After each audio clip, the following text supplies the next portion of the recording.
Hey, John here. So I was looking through some old practice journals and I found an exercise that I used to do a lot, but I haven't done lately.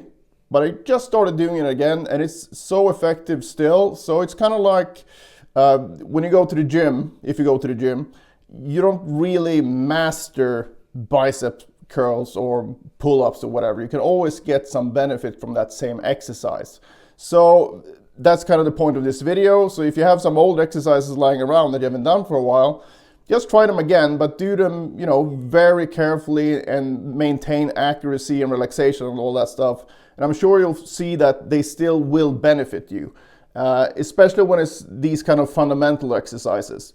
So I'm going to share this picking exercise that I've started doing again, and it's great warm-up, also a great technique builder. So the exercise goes like this. We're going to do it with 4 different fingerings if you have the time. Otherwise, I suggest that you focus on 2 of them. I'm going to show you which 2 I mean. But the 4 different fingerings will be 1, 2, 3, 1, 2, 4, 1, 3, 4, 2, 3, 4. And we're going to start this from the 1st fret, but I'm going to demonstrate from the 5th fret because it's in view of the camera. So the basic idea is just to go up like this, alternate picking all the way. So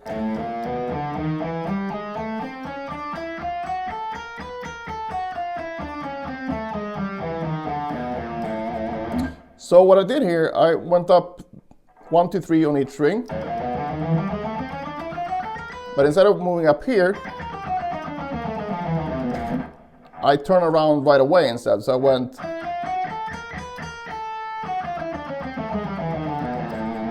And when you do that and you move up a fret, you turn the picking around. So when I come down here, the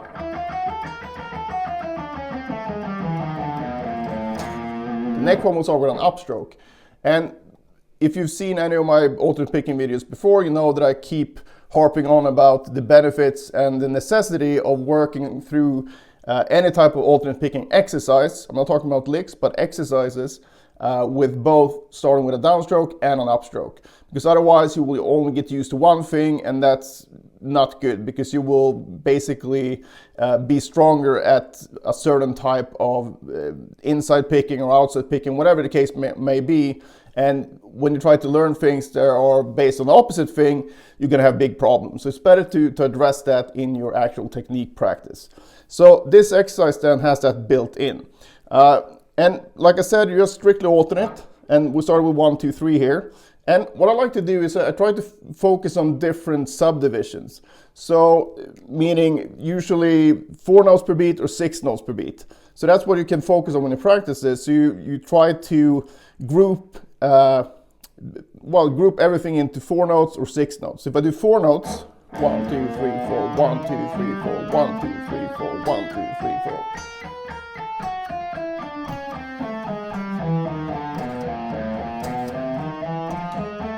You're gonna find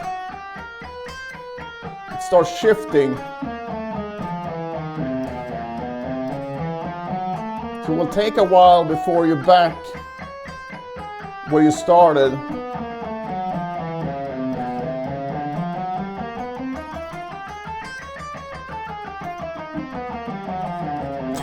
So that's where we're back. 4 frets later, we're back on the beat on the 1st note of the exercise. So it keeps you on your toes, and it's so good for your timing because you get to experience the different string crossings in relation to the different subdivisions. Then you do the same thing with 6 notes per beat as well. So you can play the same tempo, just make sure that your foot goes down on 1 the whole time. So if I go 1, 2, 3, 4, 5, 6, 1, 2, 3, 4, 5, 6, 1, 2, 3, 4, 5, 6, 1, 2, 3, 4, 5, 6, 1, 2, 3, 4, 5, 6, 1, 2, 3, 4, 5, 6, 1, 2, 3, 4, 5, 6, 1, 2, 3, 4, 5, 6, 1, and so on.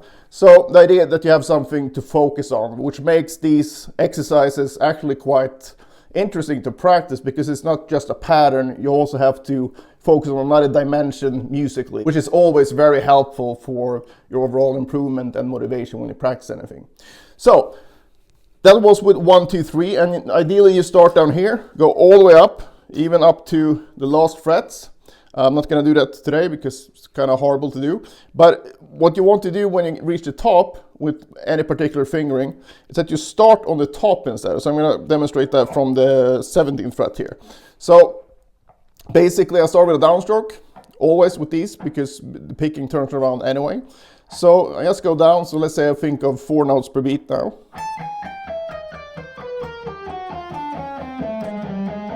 So now I turn around right away at the bottom and have to shift on the top instead.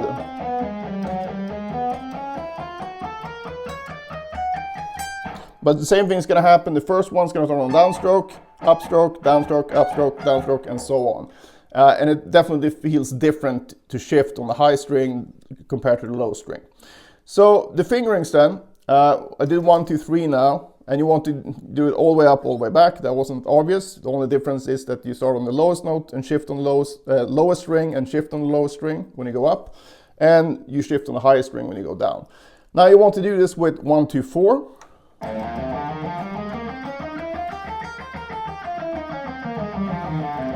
And then 1, 3, 4.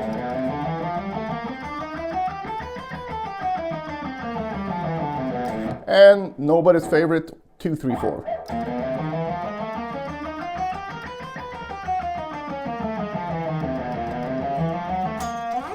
So if you do all 4, you get a gold star and a better picking technique. But if you have less time, I would focus on 1, 2, 4 and 1, 3, 4.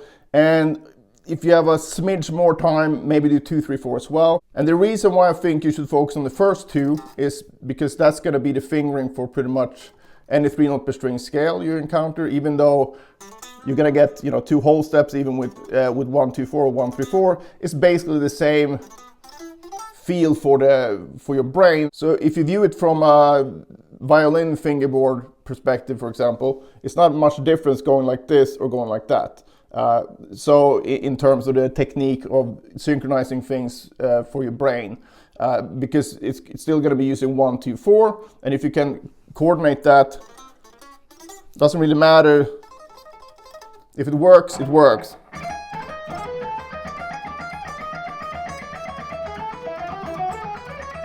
Right, so it doesn't really matter in terms of your coordination. So you don't need to practice all the different variables like, oh, I have to go like that or I have to go like this. That's not needed.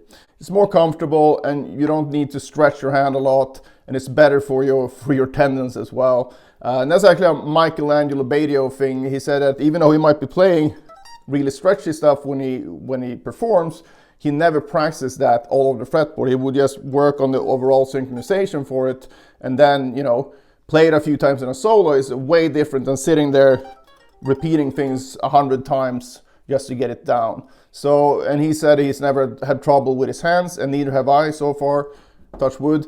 So make sure that you don't sit there and do stupid shit, basically, where like you think you can stretch your fingers out and stretch your hands or whatever. I think that's a bad thing for your overall playing. But that's the reason why you want to do 1, 2, 4 and 1, 3, 4, because that's going to be contained in all the scales you're going to be playing.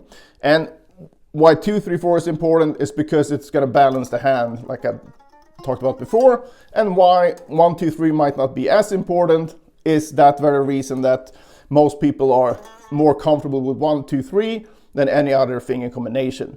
But I think it's a good idea to practice all 4, because it's not a given that you will be great at 1, 2, 3 if you never practice that. And as far as tempos goes here, just a tempo where you feel everything is perfect. So if you find that you make a lot of mistakes, definitely lower the tempo, because it's pointless working on any type of technique stuff if you keep making mistakes, especially something that's repetitive. So just find a tempo where it just feels comfortable and you're relaxed and it sounds good. So.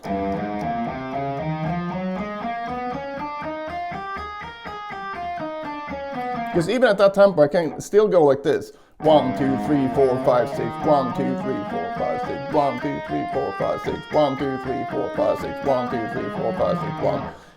Meaning I can still do a bigger subdivision. Doesn't mean that I have to play it really fast. So if you're confused by that, hopefully that clears it up. So the easiest way to get that down is just to count. And then if you go slow enough, you kind of have to put your foot down manually instead of having some sort of groove going. But that's fine, because your body will still feel this as 1, 2, 3, 4, 5, 6. 1, 2, 3, 4, 5, 6. 1, 2, 3, 4, 5, 6. We'll still feel it as that subdivision, even though it's a very slow tempo. So don't neglect that stuff. And you don't need to do, both 16th notes and 16th note triplets, in the same sitting. You can maybe do a few days with 16th notes, and then when that feels comfortable, do a few days with 16th note triplets, or vary it from exercise to exercise. So these subdivisions, they just help you stay more focused, because you're gonna feel, kind of bored with this, because it's very repetitive going up and down like this. And even though it's challenging because you're traveling across all 6 strings and all that stuff, it still helps to add this layer of difficulty, because then you will have something more to focus on, and it will actually help your technique a lot as well, because your timing will get better, and all the technique stuff is based on having good timing. So if you want to be able to do this, you need to have a good sense of internal timing to get your hands to work together, and you develop that internal timing by working on timing externally, meaning 1, 2, 3, 4, 5, 6, 1, 2, 3, 4, 5, 6, 1, 2, 3, 4, 5, 6, and so on. So don't neglect that aspect of it. Really put some time into these 16th notes and 16th note triplets. And of course you can do other subdivisions as well, but those 2 are the most common, so make sure you're really, really comfortable with those.